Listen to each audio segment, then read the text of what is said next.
Bienvenue pour cette conférence qui va faire mal à la tête. Donc je vous demande d'accueillir Charlie et Rémi qui viennent de Génie Mobile, une super boîte, très sympa, et qui vont parler sur le build system de l'AOSP et comment faire ses propres makefiles, en gros, des trucs compliqués. Comment l'utiliser globalement, Voilà. plutôt bien. Bon courage. Donc bonjour, on a mis un premier slide avec le lien de téléchargement parce que la conf va aller un peu vite, on a beaucoup de choses à dire et on préfère que vous preniez des notes sur ce qu'on raconte et pas sur ce qui est sur les slides. Donc s'il y en a qui veulent suivre ou retrouver les infos après. On a essayé de faire une conf qui était qui pouvait servir après coup de documentation ou de référence. Donc c'est aussi pour ça qu'on va aller vite, vous effrayez pas, si vous lâchez un peu, vous pourrez revenir dessus. Donc, diapo suivante. Comment ça marche? Donc voilà, la conf buildsystem.mk par Génie Mobile sur les... Je sais pas ce que j'ai fait.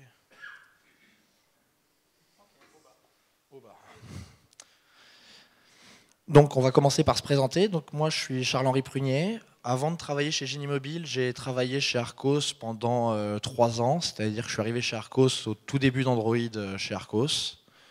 Et après, j'ai fait pas mal de ROM jusqu'à le début d'Android 4.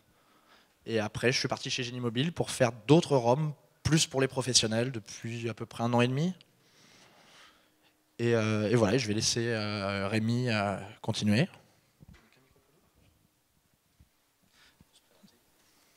Oui. Donc moi, je m'appelle Rémi Gottschalk. J'ai d'abord travaillé sur des set-top box et des gateways chez Softatom. Donc concrètement, c'est des gens qui font les firmware pour les Livebox Orange. Donc pas du tout d'Android, exclusivement du système embarqué Linux. Et après, j'ai rejoint Génie Mobile, où donc depuis à peu près il y en a 1 an et demi, 2 ans, je fais également du ROM cooking.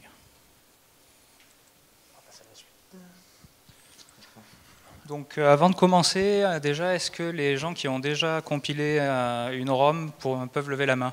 Quand on ait une petite idée, c'est bien, c'est génial ça. Pour les autres, on s'excuse d'avance. Ça risque d'être un peu rude. Donc on va commencer par voir rapidement ce qu'on voit habituellement dans des confs sur le ROM cooking, c'est-à-dire comment on fait pour builder une ROM, mais ça va aller extrêmement vite vu que c'est pas du tout le propos de la conf, enfin pas du tout, j'exagère mais pas tout à fait. Ensuite, nous verrons donc plus dans le détail les makefiles qui constituent le build system Android, en tout cas les makefiles qu'on est amené à modifier. Donc tout d'abord ceux qui définissent les devices, et ensuite ceux qui définissent tous les composants d'Android, les android.mk. Et enfin, on va essayer de passer un peu rapidement sur tout ce qu'on n'aura pas eu le temps de voir avant, vu que vous vous doutez bien que si on doit être exhaustif concernant le build system d'AOSP, on pourrait passer une petite semaine ensemble, je pense. Ça ne serait pas du luxe.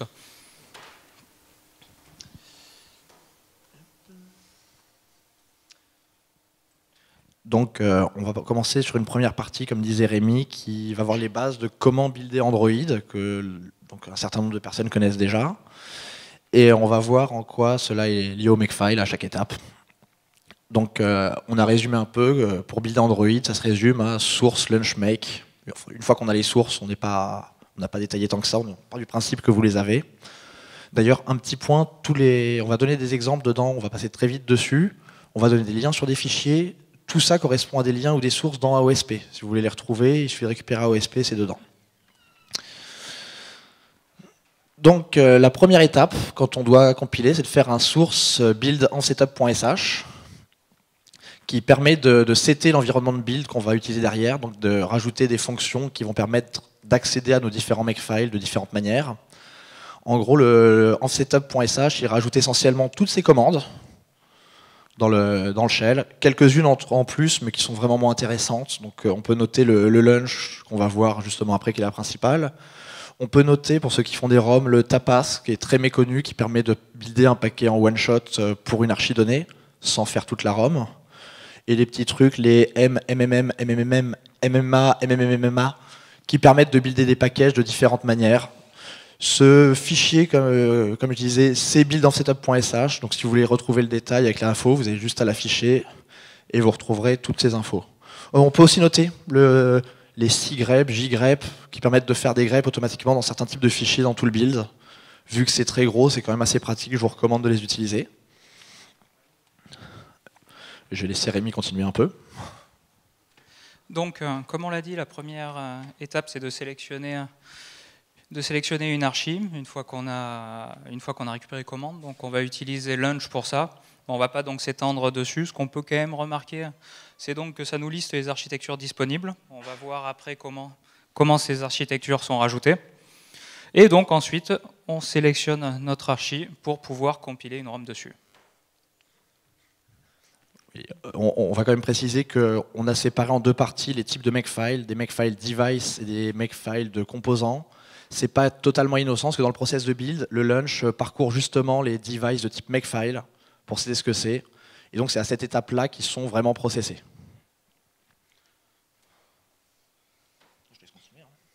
Oui, tout à fait.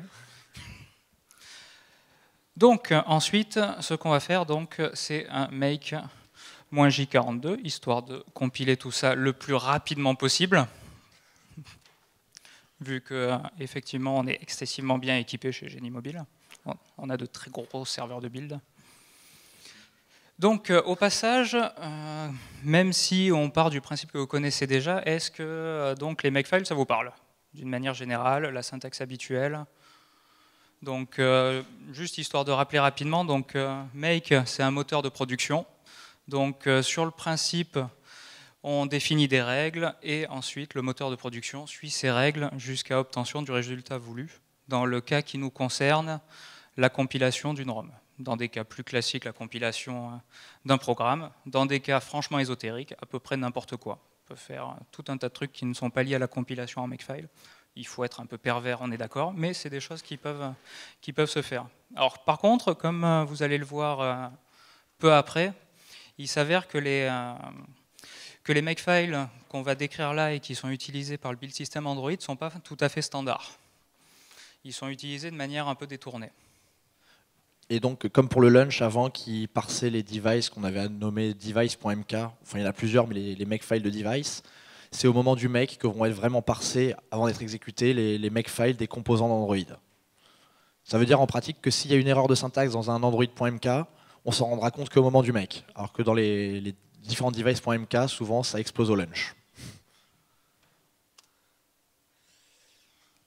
Donc on va passer justement sur la partie des makefiles qui définissent un device pour savoir comment on fait une ROM, sur quoi on va builder, sur quoi on va vouloir installer le résultat de la compilation.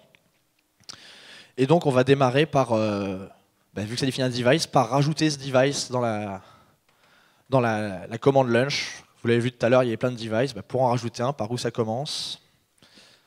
Et donc ça commence par un vendorsetup.sh qui doit être, alors dans l'archi, dans les devices, on ne va pas s'attarder non plus sur tous les passes, mais dans le vendor.sh, on n'a pas grand chose à mettre. On met un add launch combo avec le nom de la target name, donc c'est le nom du device, vous êtes libre de le choisir, et un type. Le type, il peut être ENG pour engineering, user debug ou release. Release, c'est signé, user debug, un peu de debug, engineering, il y a les paquets qui sont tagués ENG, tout ça, enfin c'est la ROM pour commencer à travailler vraiment. L'autre partie importante, un autre makefile, on n'a pas le choix, c'est le androidproduct.mk. C'est le premier vrai makefile, parce que le vendorsetup.sh, comme son extension l'indique, ce n'est pas vraiment un makefile. Et donc dedans, on met juste ce qu'on appelle, nous, les device.mk, qui ont des noms variés, qui peuvent être ce que vous voulez, .mk. Et c'est le point d'entrée de tous les makefiles qui vont être processés. Donc en général, on lui dit product makefile, on lui en donne un, et après on jouera avec de l'héritage pour tous les avoir. Alors voilà, là c'est un exemple de ce qu'on trouve dans des vrais vendors setup et Android product. On ne s'étarde pas trop dessus, mais on voit que voilà, il y a un add launch combo, un nom, un type en user debug et les product makefile. Ils rajoutent des makefiles qui vont être processés après. C'est vraiment le point d'entrée. Donc, on va voir maintenant les boardconfig.mk. Donc, à quoi servent ces makefiles-là? Ces makefiles, donc, ils servent à définir le matériel. Ils peuvent utiliser un mécanisme d'héritage en incluant d'autres makefiles du même type. Et d'un point de vue technique, il s'agit d'un agglomérat de defines qu'on va voir juste après. Il y en a vraiment énormément. On va passer assez vite dessus. Bon, je précise, on va passer vite parce que ces defines, souvent, ils sont propres à un module particulier ou un élément constructeur. Il y en a quelques-uns qui sont génériques par Android, pour tout Android, qu'on retrouve, qui sont utilisés dans le framework, par exemple, ou pour les options de compile. Il y en a beaucoup possibles qui ne correspondent vraiment qu'à un device particulier. Donc, on ne va pas tous vous les définir. Donc du coup, là, vous pouvez voir la tête que ça a. Donc, comme on vous a dit, il y en a énormément. Donc déjà, une petite question. Donc on vous a dit que les makefiles qu'on allait voir avaient une différence notable avec des makefiles habituels. Est-ce que vous pouvez me dire laquelle? Alors un indice, il y a un truc qui manque. Exactement, il n'y a absolument aucune règle. Goodies. Tu veux quoi? Tu veux à boire ou un Genie Boy? Donc...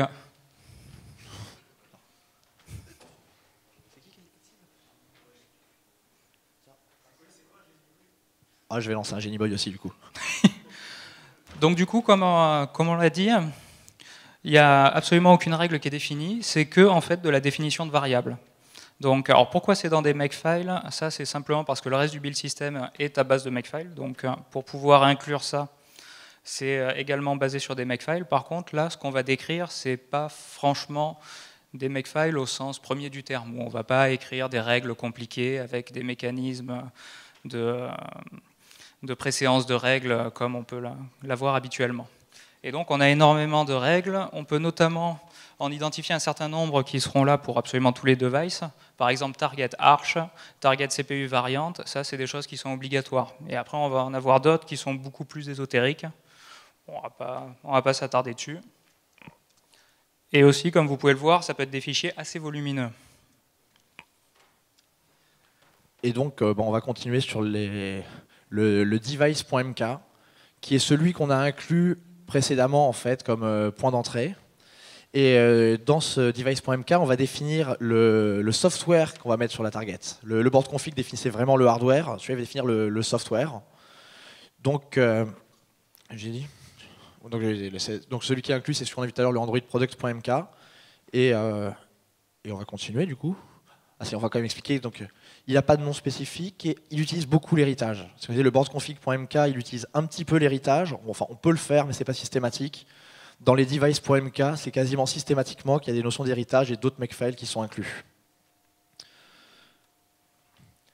Alors, pourquoi l'héritage? On hérite généralement d'un device de base qu'on retrouve dans BuildCore. Alors, il y a des targets, des tablettes, des téléphones, enfin des devices basiques qu'on va étendre. On hérite souvent des overlays, parce que les overlays, souvent on les fait pour plusieurs devices, donc on ne va pas le recopier à chaque fois, donc on utilise de l'héritage. On hérite des trucs vendeurs, donc ça peut être des applis de custo pour des opérateurs par exemple, ou ça peut être des Google Apps quand on fait une ROM pour un constructeur, des choses comme ça. Et des product variations, c'est typiquement l'exemple, c'est la Nexus 7, où il y a une version 3G et pas 3G. Si on va regarder, la version 3G hérite des makefiles de la version pas 3G avec des choses en plus. C'est pour ça qu'au final, on a souvent beaucoup d'héritage avec des chaînes des fois plus ou moins longues. Et c'est une bonne chose d'hériter, ça évite de tout recoder à chaque fois et d'avoir des choses assez génériques. Et on avait quoi d'autre? C'est tout. Et je laisse la main à Rémi. Donc du coup, on va présenter un certain nombre de ces variables qu'on peut avoir dans ces fichiers. Donc au niveau de la syntaxe, ça va être exactement la même chose que ce qu'on a vu avec le board config. Donc un makefile avec une palanquée de define. Et donc on va en avoir par exemple, alors les noms sont plus ou moins explicites, là par exemple on est particulièrement explicite, donc on va pouvoir par exemple nommer le device de manière complète, donc en définissant son nom, son modèle, son device, quel est le fabricant, quelle est la marque qu'il y a derrière. Tout ça, ça va servir après à atterrir dans les properties du device, entre autres. Également à nommer les fichiers de sortie. C'est également là qu'on va retrouver qu'on va définir ces infos. On peut également, on va également définir quel logiciel on embarque. Donc concrètement, ce sont les product packages, ça va être donc des packages tels que définis un peu plus loin dans les android.mk. Donc Ça, on va le voir, des composants, oui. Donc, si de notable, le product copy file qui lui va permettre d'avoir des fichiers qui vont être copiés en dur, sans règle particulière. Directement, j'indique mon chemin de destination et ça va partir. Et je vais laisser Charlie pour faire la suite. Donc voilà, et il y a aussi des variables qui permettent de customiser le build. Alors c'est surtout utile comme on utilise de l'héritage. Certains mots-clés, par exemple le product property override, ça permet de définir une propriété dynamiquement. Pareil pour le product default property override. Alors il y en a un qui va dans le build.propre et l'autre dans le default.propre. Mais ça permet de mettre des propriétés. Et donc quand on a des builds qui ont des propriétés différentes, plutôt que de les mettre dans le fichier directement et que c'est très chiant à changer, du coup il faut refaire un fichier, on préfère les mettre dans le makefile et comme ça qu'il hérite du dernier, on remplace les valeurs dynamiquement. Il y a aussi le product restrict vendor files, qui est un mot-clé assez rigolo parce qu'il ne sert qu'à une chose, à interdire d'hériter des choses en dehors du device. Et donc le seul vrai usage qu'on trouve à ça, c'est quand on fait des builds AOSP. Vu qu'AOSP, ils ne doivent pas hériter d'autre chose que de vendor, sinon c'est plus de l'AOSP pure. Il y a ce mot-clé, donc si vous partez d'une target AOSP, il faut retirer ça, enfin le passer à false, sinon vous ne pourrez pas hériter d'un overlay dans vendor ou quelque chose comme ça. On a donc le product package overlay et le device package overlay qui servent à rajouter les overlays. Je ne sais pas si vous savez un peu ce que c'est qu'un overlay. C'est vrai qu'on est passé un peu vite dessus. En fait, j'avais déjà expliqué dans une autre conf, mais les overlays, c'est tout un chemin qui permet de modifier les ressources, mais dynamiquement au build. Ça permet par exemple de patcher dynamiquement pendant le build des XML pour changer les valeurs de string, changer des ressources graphiques pour remplacer un wallpaper, sans aller modifier directement les sources. Ou la config du framework, typiquement, qui est souvent, il y a plein de choses dans des XML. Pour passer une valeur de true à false, on ne change pas dans le framework, parce que sinon ça casse tous les autres devices. On le fait avec des overlays. Et donc pour la culture, il y en a peut-être qui vont se demander pourquoi il y a un product et un device. Parce qu'il y en a un qui est plus fort que l'autre. Il y en a un qui est censé être mis que pour un produit spécial et un autre pour toute une gamme, par exemple. Du coup, si on a dans un même device avec les héritages un product et un device overlay qui modifie la même variable, on aura au résultat celle du product overlay. C'est un petit détail, mais c'est quand même bon à savoir et c'est bien pratique. Bah, surtout que quand on tombe dessus, on peut se retrouver dans des cas où on ne comprend pas vraiment pourquoi on a les valeurs qu'on obtient.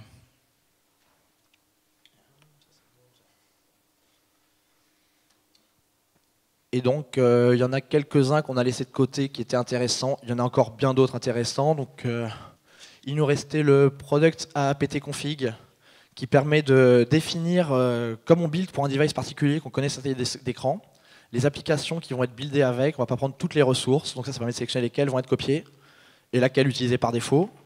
On peut changer les clés pour les OTA. Parce que quand on fait une OTA, il y a un mécanisme d'OTA de base dans OSP qui existe avec un check de clés, donc on peut définir la clé à cet endroit pour ne pas avoir celle par défaut. C'est bien si à partir du même trio, on build plusieurs devices avec des clés différentes.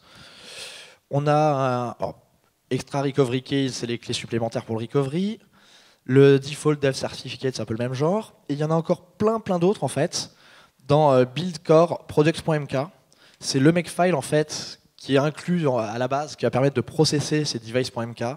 Et donc en lisant ce makefile, c'est un vrai makefile pour coup, donc c'est un peu plus dur à lire, mais on peut trouver tous les autres mots-clés et comprendre si quelqu'un veut en utiliser un autre, vraiment ce qu'ils font. Pour tous ceux dont on n'a pas eu le temps de parler. Je suis désolé, mais la conf est quand même courte. Donc voilà un petit exemple de device.mk qui a été, on l'a cat et on l'a magic summarize pour dire qu'on a enlevé plein de lignes, sinon on avait 10 slides pour le device.mk. Et donc on retrouve ce qu'on dit. Alors, le local kernel qui est utilisé en dessous comme variable, qu'on va utiliser là pour un product copy file, c'est-à-dire que c'est un pré-build et il est copié dans le kernel. Plein d'autres product copy file, encore des product copy file, encore. On arrive à le apt-config, ce que je disais, donc il prend le normal HDPI, XHDPI, XXHDPI pour un device qui sera en XXHDPI par défaut. Des caractéristiques, des choses. Un overlay qu'on voit là, ce que je disais, on inclut l'overlay de Hammerhead.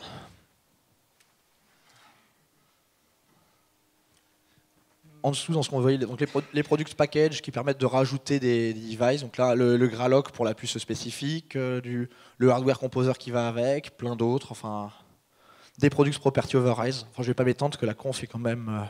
En bas, on peut noter quand même les inherit products Oui, qui illustrent donc le mécanisme d'héritage qu'on a dit. Et là, on peut constater qu'on a déjà un certain nombre d'héritages qui vont donc à leur tour hériter d'autres points MK et ainsi de suite jusqu'à arriver au device de base. Donc, comme je disais au début, tous ces fichiers-là, vous pouvez les retrouver dans un OSP en version complète avec tous les détails. D'ailleurs, un petit détail, ils ont tous une en-tête de copyright qu'on a enlevé pour la place qui sera à la fin des slides, s'il y en a qui veulent le lire aussi. Et donc, je vais laisser Rémi continuer un peu. Donc ensuite, on va voir les android.mk. Donc ça, normalement, quasiment tout le monde a dû en croiser un au moins une fois dans sa vie. Il y en a énormément dans AOSP et ça définit à peu près n'importe quoi qui n'est pas du device.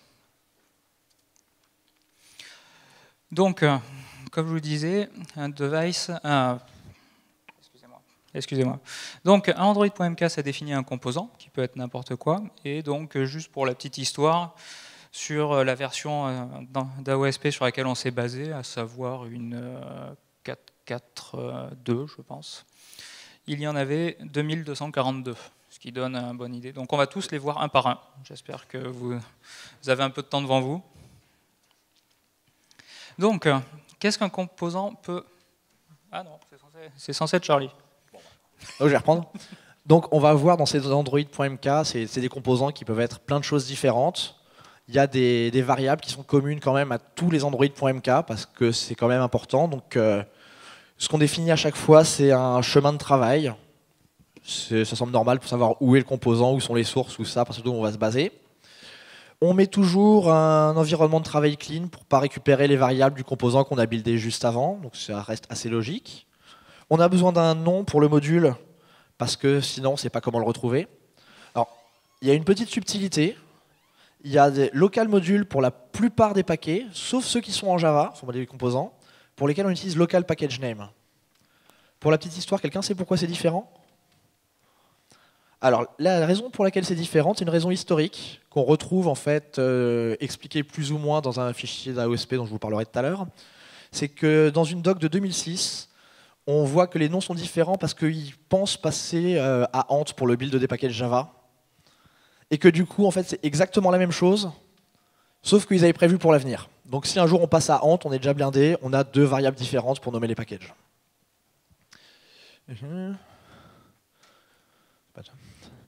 Et donc il a besoin aussi d'un type pour savoir ce qu'on veut builder, parce qu'un composant, ça peut être beaucoup de choses différentes. Donc on inclut un build underscore ce qu'on veut builder. Souvent, il y a des sources pour builder. Je dis souvent parce qu'il y a des packages qui ne buildent rien, donc, mais la plupart du temps, on a des src files et un tag qui est obligatoire, mais qui est souvent implicite. Le tag, pour préciser, c'est le savoir dans quel build on le met. Ça peut être ENG, comme ça, des modules, des composants qui sont compilés que en ENG ou test. Ça correspond au target qu'on a défini plus tôt, qui sont sélectionnés dans le launch, à savoir donc user debug, user ENG. Et donc voilà, on peut builder plein de types de composants différents. Donc on vous avait mis une petite liste, je ne sais même pas si on les a tous mis. Donc on les trouve dans buildcore.config.mk si vous voulez avoir la liste exhaustive de tous ces composants. Et on a à côté là, parce que j'ai laissé passer devant, le MK dans lesquels ils sont définis. Donc comme tout à l'heure, c'est des makefiles un peu durs à lire, mais si vous voulez vraiment les détails, les variables qui correspondent à chaque type de composant, c'est là-dedans que vous allez les retrouver. On peut noter on peut builder des librairies, statiques ou partagées, pour l'hôte ou pour la target, parce que c'est aussi comme ça que sont buildés par exemple ADB ou des choses comme ça. On peut noter les exécutables, des exécutables natifs classiques, les packages pour les APK Java, le funny package qui est assez utile, c'est un composant qui fait rien. C'est souvent utilisé avec une autre variable dont on parlera plus tard pour faire des trucs un peu tricky et rigolos. Ça permet de faire des astuces du genre ignorer des choses existantes, ce genre de blagues. Et donc voilà, on en voit plein d'autres, des statiques Java librairie, des builds pré-build pour copier des paquets mais sous forme de composants plutôt que de les mettre dans le device. Enfin, il y a beaucoup de choses. Et donc je vais laisser Rémi détailler un peu. Donc du coup, parmi les keywords qu'on va avoir qui peuvent être utiles, donc On va avoir notamment, alors on va voir dans l'exemple après précisément comment ça s'utilise, mais on va voir donc de quoi définir des librairies sur lesquelles se linker, donc des librairies dynamiques, statiques, la même chose pour du Java.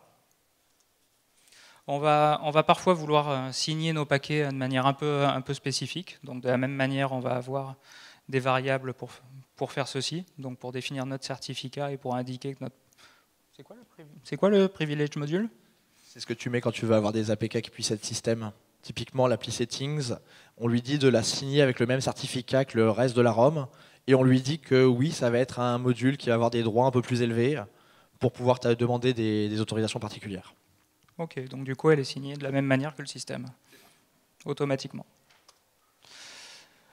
Donc ensuite, on va avoir des choses qui sont spécifiques au code natif. Donc pour les gens qui ont déjà compilé du code natif, normalement ça parle. Donc pour les autres, on peut dire simplement que c'est pour indiquer des flags au compilateur C. Donc les C flags et les CPP flags.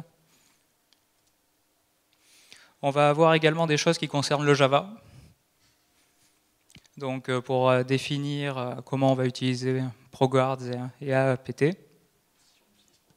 Si on utilise ProGuards, bien sûr. Ouais, continue, il y en a trop. Et donc, il y en a d'autres qui sont bien utiles. Donc tout à l'heure, je parlais du Phony Package.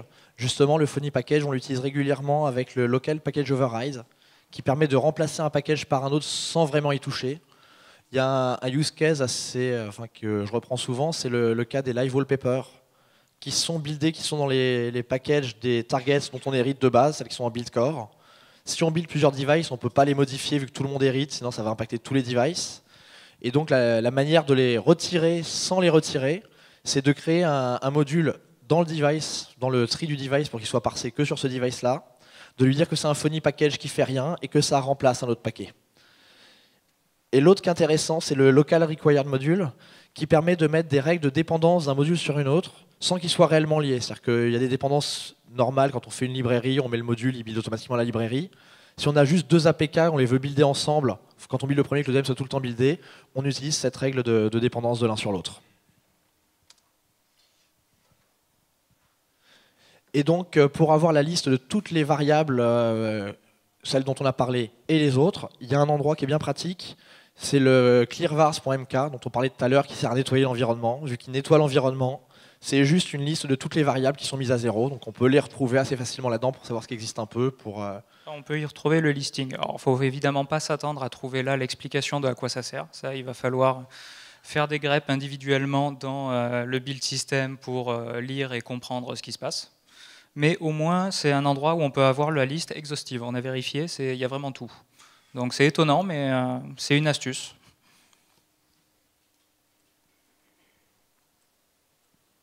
Donc on a aussi des fonctions qui sont appelées, qui sont quand même bien pratiques, donc on vous en montre quelques-unes. Alors pareil, si vous voulez le reste, c'est dans buildcoredefinition.mk.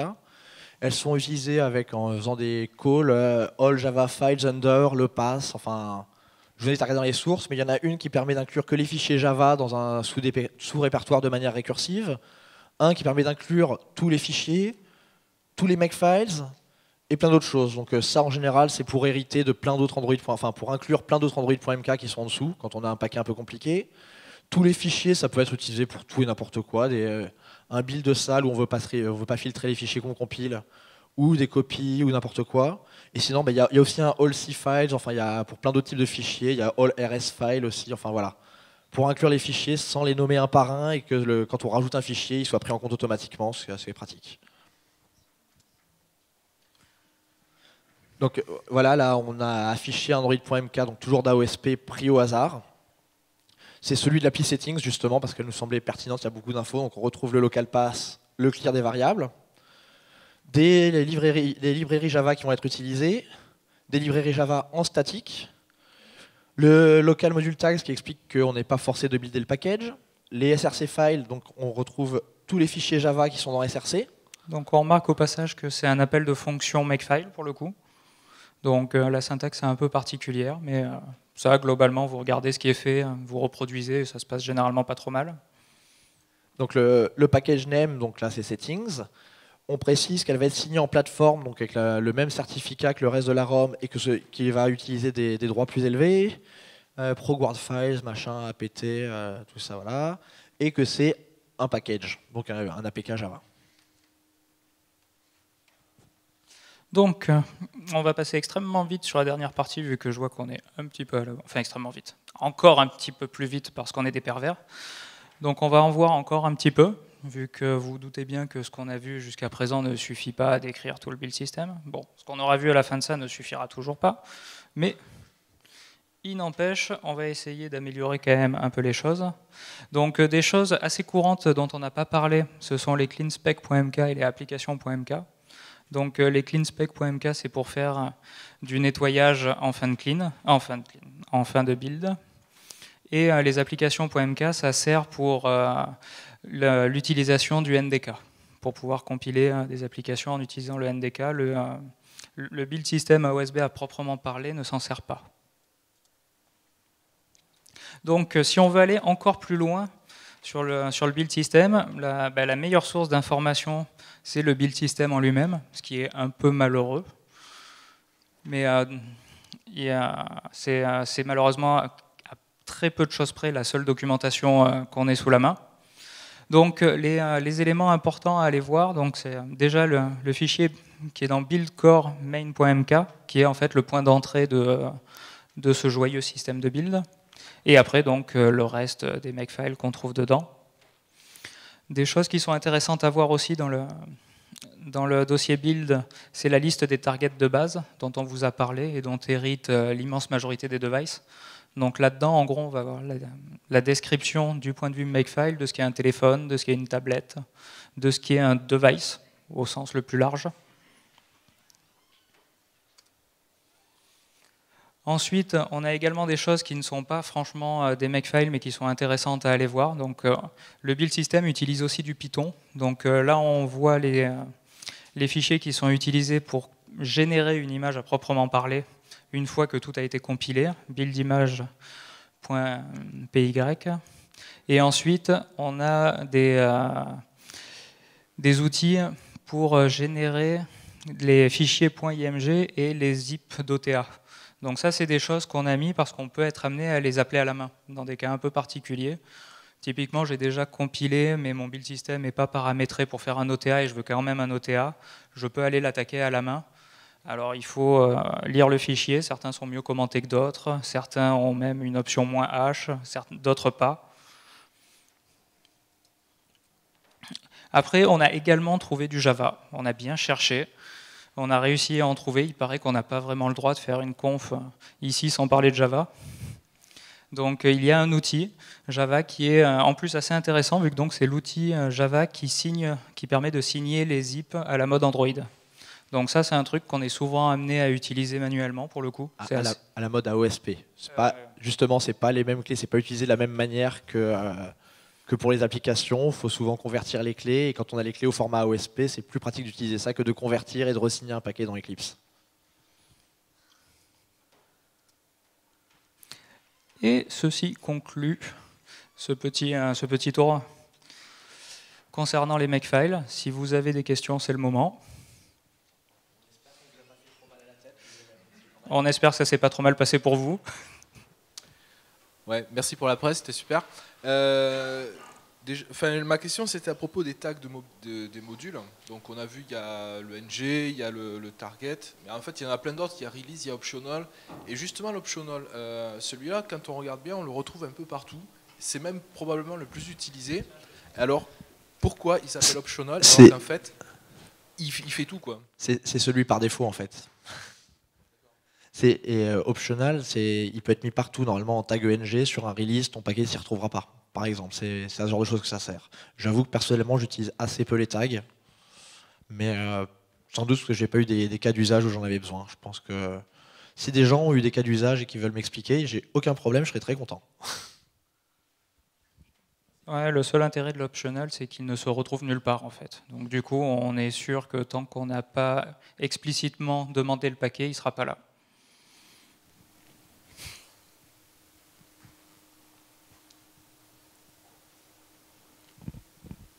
Merci beaucoup.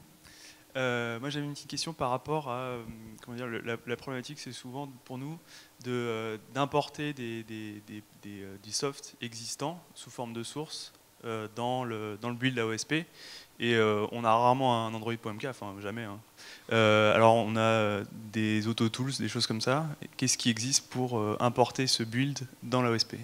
Alors ça, c'est une problématique qu'on connaît assez bien. Donc, alors Charlie, arrête-moi si je suis un peu trop violent, mais réponse courte, rien du tout. Okay, ouais. Réponse longue, voilà, t'as tes mains.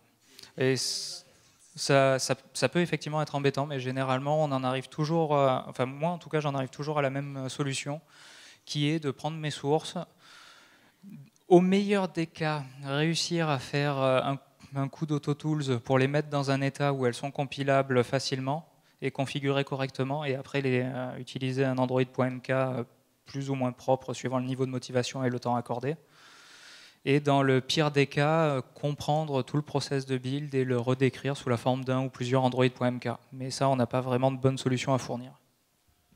Après, la plupart des paquets qui sont vraiment simples, on peut se permettre de juste ignorer les autotools, lui donner les fichiers C en lui disant src file, lui dire build exécutable avec éventuellement des includes de lib, et les flags du compilo sont passés quand on build le device, et avec un peu de chance, ça passe tout seul. Après, c'est vrai que c'est pour des paquets assez simples, mais il y en a quand même pas mal des paquets simples au final. Ah oui, et d'ailleurs, dans le pire des cas, le pire des cas, c'est quand les options par défaut du build system AOSP sont franchement incompatibles au niveau des binaires qu'on souhaite générer avec les options du paquet. Et là, c'est la guerre. Il faut bien dire ce qui est, ça devient assez compliqué de les surcharger comme il faut en allant chercher donc du coup les bonnes variables et des trucs parfois un peu plus poilus que local, ces flags qu'on a présentés là. Mais là, il faut chercher un bon truc à faire, c'est de compiler en affichant les lignes de compile.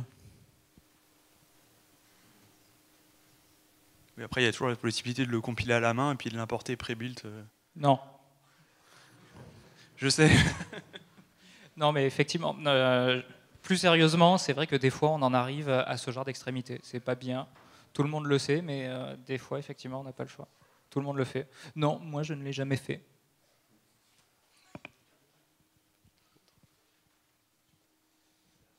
Pas d'autres questions? Ben, merci beaucoup. Ah si, pardon. Du coup, moi j'avais encore une question, c'est par rapport aux signatures des paquets, en fait, toute la partie certification. Où est-ce qu'on peut trouver, la question qu'on cherche à résoudre, nous, c'est l'AOSP, quand il est compilé, il y a un certificat qui a le droit d'installer des APK dessus. Où est-ce qu'on trouve toutes ces infos-là? Alors, les certificats, je sais, j'ai plus le pass en tête, mais tu cherches les fichiers PEM dans ton build. Tu tomberas sur un dossier où tu as tous tes certificats. Tu as un petit fichier pour en régénérer, ce qui est une bonne idée plutôt que de prendre ceux d'origine. Et ouais, enfin, voilà, on en parlera. Okay. Sinon, je voulais juste quand même préciser, on dit toujours qu'il n'y a pas de doc. Il existe une doc sur le build system qui est très bien rangée, qui est dans buildcore, qui s'appelle buildsystem.html. C'est de là que je tirais l'information tout à l'heure sur les package names en Java. Juste, elle n'est pas totalement à jour, c'est un draft de 2006. Et un dernier point, Génie Mobile recrute. Juste comme ça, on nous a payé pour le dire. Et merci. Merci beaucoup.